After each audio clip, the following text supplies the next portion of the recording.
एक सुंदर सा जंगल में चील अपने 5 बेटे के साथ में रहता था। चील को सब महाराज चील बोलते थे क्योंकि उस जंगल का चील मालिक था। और तो और सब पक्षियां उस चील से बहुत डरते थे। एक दिन की बात है, चील का बड़ा बेटा मोनू कहता है, पिताजी, मैं पूरे जंगल का सैर करना चाहता हूँ क्योंकि मैंने अपना इलाका अभी तक नहीं देखा है। ठीक है बेटा, लेकिन अपने जंगल में ढेर सारे पक्षी रहते हैं। अगर उन सबको डर नहीं लगेगा तुमसे, फिर उन सबको खा जाना। समझे बेटा? लेकिन पिताजी, मुझे कैसे मालूम चलेगा उन सबको डर लग रहा है या नहीं? बेटा, वे सब तुम्हें देखते ही नमस्ते करेंगे। अगर कोई पक्षी ऐसा नहीं करेगा, तुम उसे वहीं पे मार कर खा जाना। समझे बेटा? ठीक है पिताजी, जैसा आप कह रहे हैं वैसा ही मैं करूँगा। अब मैं चलता हूँ। इतना कहकर मोनू चील जंगल की ओर चल पड़ता है। थोड़ी देर और वो उड़ता है, तभी अचानक से एक पेड़ पर 2 तोते देखते हैं। फिर तुरंत मोनू चील उन दोनों तोते के पास जाता है। नमस्ते चील भाई, कैसे हैं आप? नमस्ते चील भाई, कैसे हैं आप? सब ठीक है ना? आज आप जंगल की सैर करने निकले हैं, कोई खास बात है क्या? नहीं नहीं, ऐसा कोई खास बात नहीं है। मैं कभी जंगल का सैर नहीं किया था ना, इसलिए मैं जंगल का सैर करने निकला हूँ और अपने जंगल के पक्षियों को देखना चाहता था। अपने मालिक का सब कितने इज्जत करते हैं, लेकिन इस जंगल में सब अच्छा है। अब मैं दूसरे जंगल में जाता हूँ। इतना कहकर चील दूसरे जंगल में चला जाता है। उस जंगल में भी एक पेड़ पर टूनी चिड़िया भी बैठी थी।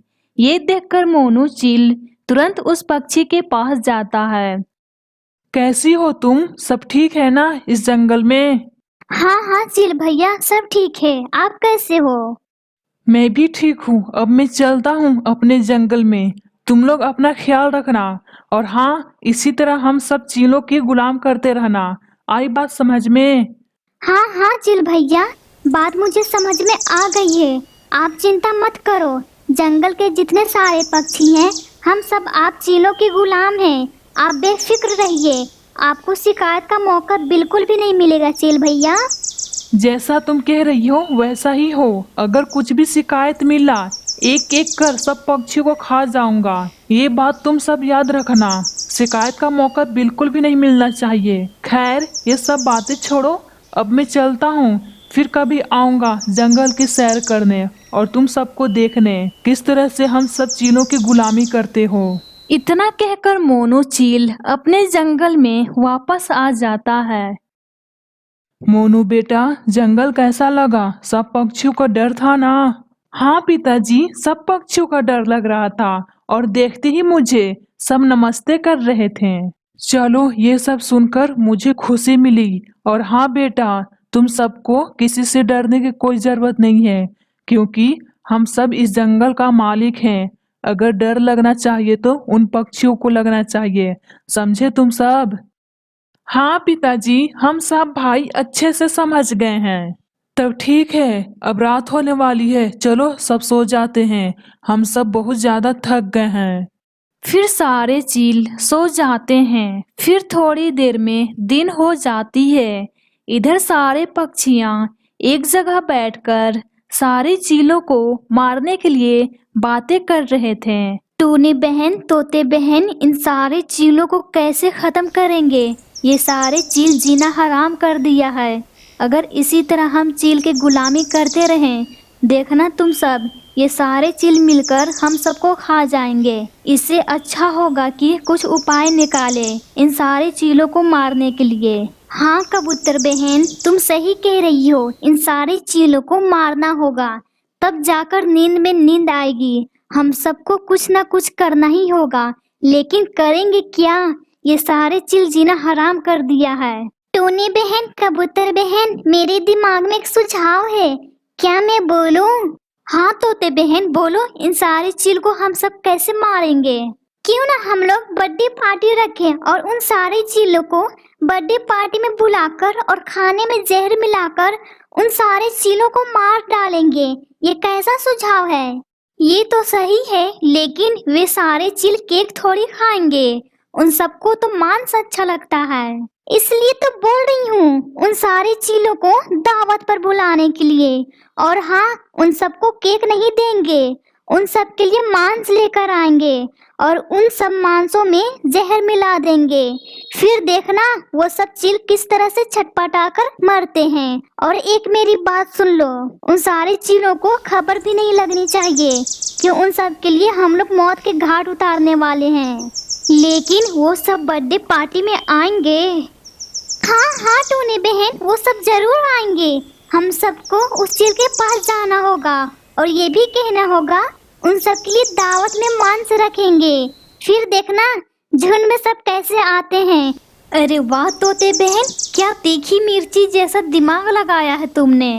जो मैं दिन भर मिर्ची खाती रहती हूँ, तुम भी खाया करो कबूतर बहन, तुम्हारा भी मिर्ची जैसा दिमाग चलेगा। खैर कबूतर बहन, ये मजाक छोड़ो, ये बर्थडे पार्टी हम सबको कल मनाना होगा और उन सारे चीलों को अभी ही हम सबको जाकर दावत देना होगा। तब जाकर इन सारे चीलों का किस्सा खत्म होगा। हाँ तोते बहन, तुमने सही कहा, इन सारे चीलों को मारकर ही चैन की सांसें लेंगे। तब चलो उन सारे चीलों के पास। फिर सारे पक्षी चील के पास चले जाते हैं। नमस्ते सबको। दरअसल हम लोग इसलिए आए हैं, कल मेरा बर्थडे है। आप सब जरूर आइएगा मेरे बर्थडे में, मुझे बहुत अच्छा लगेगा। लेकिन तुम सब अच्छी तरह से जानते हो हम सबको केक नहीं पसंद है। फिर हम लोग वहाँ आकर क्या करेंगे? ये खुशियाँ तुम सब मिलकर मनाओ, हम सब नहीं आ सकेंगे। आपको कोई फिक्र करने की जरूरत नहीं है, मुझे अच्छी तरह से मालूम है आप सबको मांस बहुत ज्यादा पसंद है, इसलिए मैंने सब कुछ इंतजाम कर लिया है। बस आप लोग कल दावत पर आना। अच्छा ये बात है, ठीक है, हम सब तुम्हारे घर दावत पर जरूर आएंगे। ये बात सुनकर मुझे बहुत खुशी मिली, आप लोग मेरे घर आएंगे। ठीक है, हम लोग चलते हैं अब, आप सब टाइम पर आ जाइएगा। फिर सारे पक्षी वहां से अपने अपने घर चले जाते हैं। फिर रात से दिन हो जाती है। इधर सारे चील भी टूनी चिड़िया घर चले जाते हैं। आप सबको आने में इतनी लेट हो गई क्यों? कुछ घर पर काम था क्या? नहीं नहीं, ऐसा कोई बात नहीं है। अच्छा ठीक है, तब हम सारे मिलकर बर्थडे पार्टी मनाते हैं।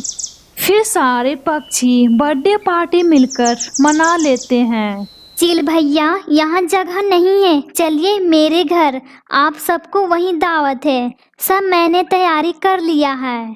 फिर सारे चील घर में चले जाते हैं।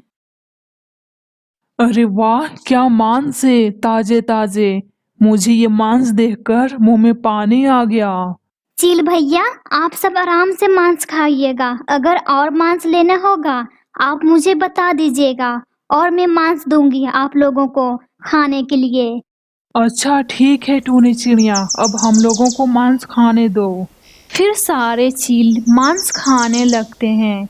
थोड़ी देर सबको खाने के बाद सबकी मृत्यु हो जाती है। ये देखकर मिठू तोता कहती है, अब हम लोग चैन से जिएंगे। ये चील अपने आप को जंगल का राजा समझ रहे थे, ऐसी मौत के घाट उतारी हम लोगों ने। अगले जन्म में राजा क्या, गुलाम भी नहीं बन पाएंगे। हाँ तोते बहन, तुम सही कह रही हो। अब हम लोग अच्छे से रह सकते हैं और सारे जंगल का भी सैर कर सकते हैं। इन सब चीलों से हम लोग कितने डरते थे, कहीं जाते भी नहीं थे अपनी मर्जी से। अब चैन में चैन आएगी। इसमें बोलने वाली क्या बात है, चलो खुशियाँ मनाते हैं जंगल की सैर करके। फिर सारे पक्षी जंगल की सैर करने चले जाते हैं और सब साथ में हंसी खुशी से रहने लगते हैं।